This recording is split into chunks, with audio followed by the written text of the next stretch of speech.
Didier, bonjour. Bonjour. Vous êtes le directeur du planétarium Ludiver. Il participe à l'événement national de la Nuit des Étoiles. Pouvez-vous nous présenter cet événement ? Alors c'est la 24e Nuit des Étoiles au niveau national, grand événement de la fête de l'astronomie qui a été un petit peu lancé par des mouvements populaires et puis les grandes associations d'astronomie nationale. Et nous on a suivi depuis le début de Ludiver qui a ouvert en mai 2000, donc c'est pour nous la 15e Nuit des Étoiles. Nous sommes fidèles tous les ans à la Nuit des Étoiles. Cette année, le thème national retenu est les comètes.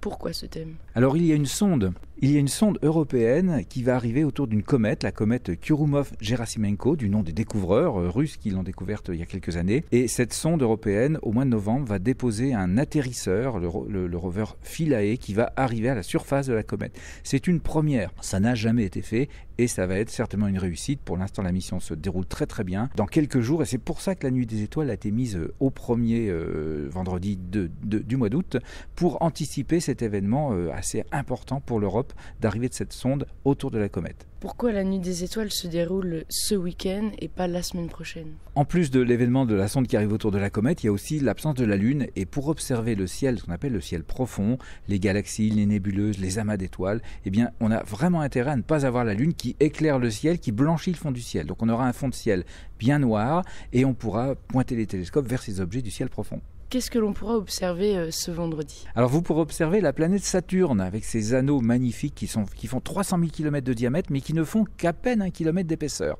C'est extrêmement fin les anneaux Saturne. Et vous les voyez très nettement dans le télescope, vous voyez très bien la planète Saturne. Ça va être un objet de début de soirée absolument de premier choix. Et ensuite, dès que le ciel va bien s'assombrir, nous partirons vers des amas d'étoiles qui contiennent des milliards d'étoiles.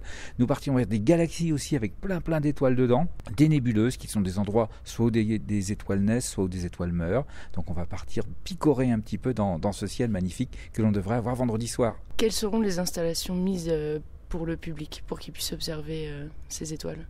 Alors pour observer, on commencera à l'œil nu. Pas besoin d'instruments. Dans l'amphithéâtre extérieur, nous aurons ce qu'on appelle un planétarium à ciel ouvert. Donc des animateurs scientifiques du planétarium Ludiver seront là, projetteront des images pour que le public se repère, des repérages dans les constellations et enverront un faisceau lumineux pour retrouver dans le ciel par rapport aux étoiles les objets observés. Ensuite, dans le parc, des télescopes seront mis en batterie. Plusieurs télescopes, complétés par ceux de l'observatoire, les télescopes habituels du 200 mm, 300 mm, déjà des gros calibres dans l'observatoire de Ludiver.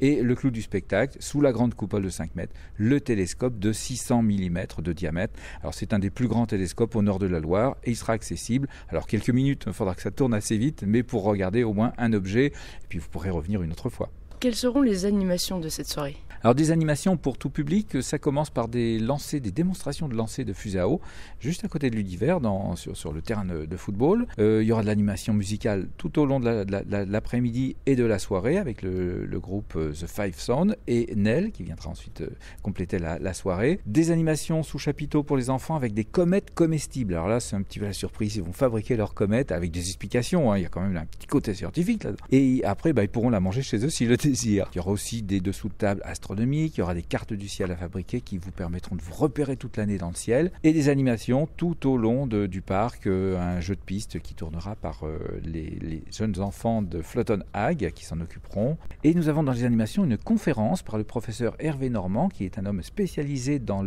l'homme en milieu extrême et qui va nous parler de l'homme en impesanteur. Il a fait lui-même des vols en avion qui permettent d'avoir des moments d'apesanteur et ça prépare l'homme à aller vers ses voyages de l'espace où il se trouvera systématiquement en apesanteur.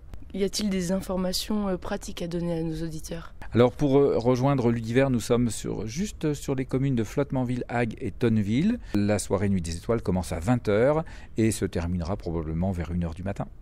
Merci. Merci beaucoup. Merci à vous.